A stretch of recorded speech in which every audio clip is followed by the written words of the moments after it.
ગીર સોમનાથ જિલ્લાના સૂત્રાપાડા તાલુકાના લોઢવા ગામે આહિર સમાજ દ્વારા આયોજિત 7મો સમૂહ લગ્ન મહોત્સવ સંપન્ન થયો। આ પ્રસંગે 34 યુગલોએ શાસ્ત્રોક્ત વિધિ સાથે વૈવાહિક જીવનનો પ્રારંભ કર્યો। આહિર સમાજ લોઢવા સમૂહ લગ્ન સમિતિ અધ્યક્ષ મેરુભાઈ વાળા અને અગ્રણી વિજાનંદભાઈ વાળાએ જણાવ્યું હતું કે સમાજમાં લગ્ન પાછળ થતા બિનજરૂરી ખર્ચ અટકાવવા અને રકમનો ઉપયોગ દીકરા દીકરીના શિક્ષણ તથા ઉજ્જવળ ભવિષ્ય માટે થાય તે હેતુથી વર્ષોથી સમૂહ લગ્નનું આયોજન કરવામાં આવે છે।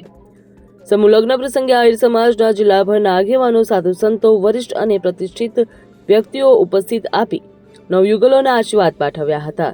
આ ભવ્ય સમારોહમાં અંદાજે 15,000થી વધુ લોકો ઉપસ્થિત રહ્યા હતા, જેમણે સમાજમાં એકત્વ સાક્ષી બની એક સાથે ભોજન પ્રસાદ ગ્રહણ કર્યો હતો અને વ્યવસ્થિત આયોજન અને શિસ્તબદ્ધ વ્યવસ્થાના કારણે સમગ્ર કાર્યક્રમમાં સુચારુ રીતે પાર પાડ્યો હતો।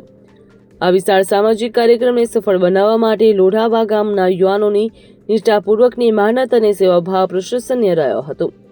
આયોજનને લઈને વ્યવસ્થા, સ્વાગત, ભોજન અને સંચાલન સુધી યુવાનોને જવાબદારીપૂર્વક કામગીરી કરી હતી। બ્યુરો રિપોર્ટ, ખબર ગુજરાત લાઈવ।